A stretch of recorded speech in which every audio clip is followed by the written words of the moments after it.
Russia में एक होलनाक हमला, जिसमें अभी तक के इत्तलात के मुताबिक, CNN की रिपोर्ट के मुताबिक 150 प्लस बंदा जो है इसमें मारा गया। और कहते हैं कि 20 साल की तारीख में रशिया का मतलब है कि सोवियत यूनियन के टूटने के बाद रशिया का सबसे सवेर किस्म का ये अटैक था। ये अटैक किसने कराया? इस अटैक के पीछे मास्टरमाइंड कौन है? इस अटैक के कुछ इनिशियल में बंदे भी पकड़े गए हैं। रशिया के मुताबिक 4 बंदे रशिया की एजेंसी के मुताबिक पकड़े गए हैं।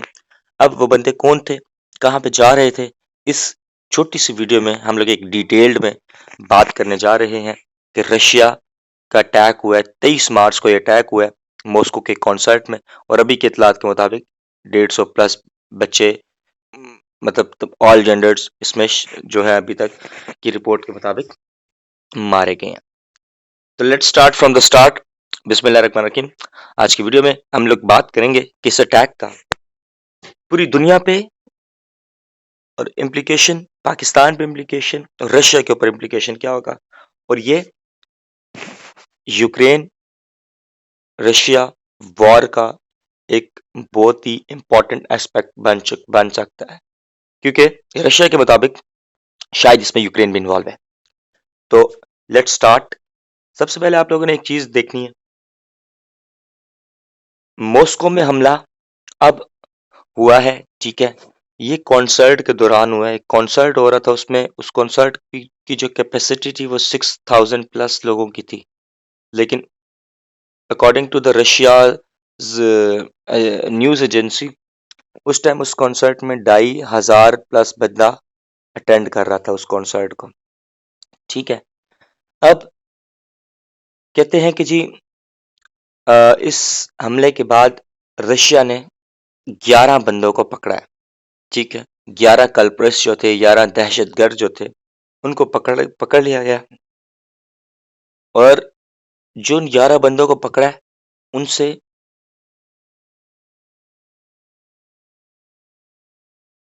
पासपोर्ट बरामद हुए हैं, पासपोर्ट ऑफ ताजिकिस्तान। इस पे नाम आ रहा है दाइश का भी। दाइश ने क्लेम भी किया है कि यह हमला दाइश की तरफ से हुआ गया।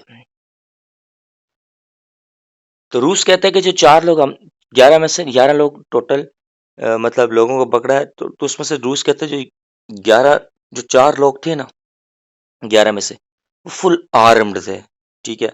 उनके पास ऑटोमेटिक गन्स थी। उनके पास उन लोगों ने अंदर एंटर हुए, उन्होंने ओपनली गन ओपनली फायर किया, और अभी तक 150 प्लस बच्चे बच्चे मतलब पीपल जो है इसमें मारे जा चुके हैं। उनकी रिपोर्ट के मुताबिक, FBI की रिपोर्ट के मुताबिक, ये ऑलरेडी अंदर भी एक्सप्लोसिव जो चीजें थी वो ऑलरेडी उसमें लगी हुई थी। न सिर्फ उन्होंने फायरिंग किया, बल्कि उन्होंने एक्सप्लोसिव जो ऑलरेडी, क्योंकि बहुत ही ज्यादा बड़ा एक प्री प्लान ये इवेंट था, और उस रिपोर्ट के मुताबिक ऑलरेडी जो एक्सप्लोसिव लगा हुआ था वो भी फटा है। और उसकी वजह से जो है अभी रशिया में एक कर्फ्यू नमा वो सूरत है। कर्फ्यू के मुताबिक अभी रशिया में तमाम चीज़ें, जितनी भी एक्टिविटीज़ थी अगले 2-3 दिन की, सारी पोस्टपोन हो चुकी हैं, ठीक है। प्यूटिन कहता है कि जी दाइश ने कबूल किया, प्यूटिन कहता है जी बदला लेगा, दाइश ने कबूल कर लिया कि ये हम लोगों ने किया, और ये मैं आपको बता दिया, it was the deadliest attack on Russia in the last 20 years. हमले की एक और पर्सपेक्टिव ये है कि अभी रिसेंटली एक हफ्ता पहले प्यूटिन जो है 5वीं दफा वापस प्रेसिडेंट ऑफ रशिया बना है, ठीक है। एकदम उसका पावर में वापस आना, और विद इन 7 डेज इतना बड़ा किस्म का स्वेर किस्म का अटैक हो जाना, ये एक बड़ी ये एक बड़ी क्वेश्चन मार्क वाली बात है कि हाउ इट हैपेंस। एनीवेज, जो इनकी फेडरल इन्वेस्टिगेशन सर्विसेज जो है रशिया की, वो कहते हैं कि 4 लोगों को जो हमने पकड़ा है, वो 4 लोगों को जब हमने पकड़ा तो वो भाग रहे थे, ठीक है। उनके पास एक गाड़ी थी, उस गाड़ी में बैठे हुए ये लोग भाग रहे थे, हमने उन लोगों को पीछा किए, पीछा करते करते करते करते हम लोग जब देखे कि वो बॉर्डर की तरफ भाग रहे थे, ठीक है। अब इन्वेस्टिगेशन जारी है, यूक्रेन की बॉर्डर की तरफ भाग रहे थे, यानी कि south, according to official report of official news of Russia channels, south west की तरफ भाग रहे थे, जो कि 340 किलोमीटर भाग चुके थे। आगे एक नाका लगा हुआ था जिसमें उनको पकड़ा गया, ठीक है।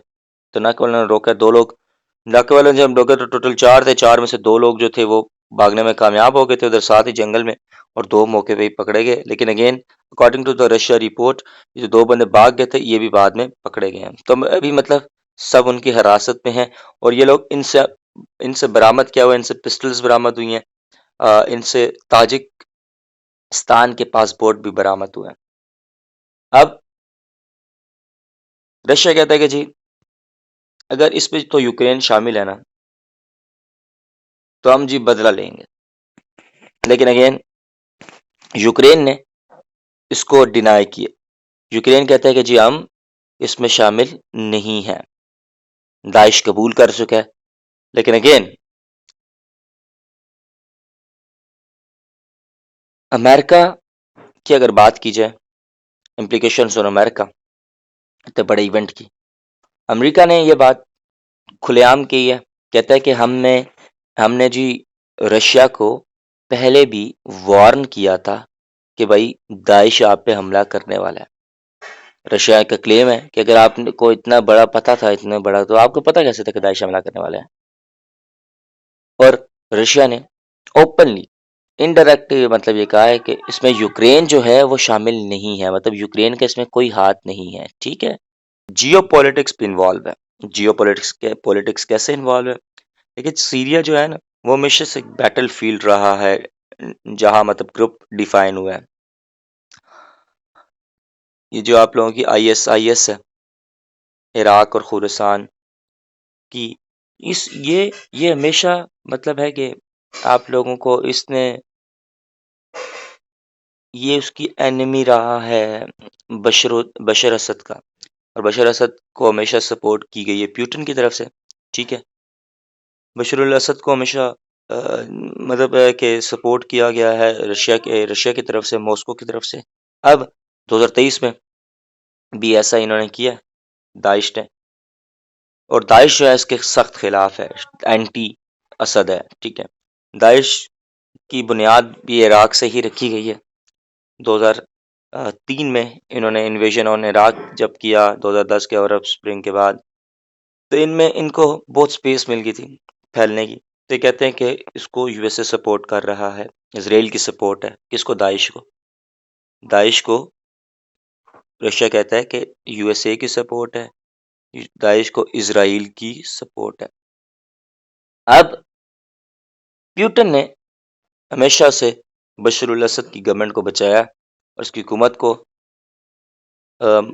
सपोर्ट किया, और इसकी हुकूमत अमेरिका के खिलाफ काम कर रही है। अब जो बड़े बड़े एनालिस्ट्स हैं वो ये कहते हैं कि इसमें बहुत से इंटरेस्ट है, इसलिए शायद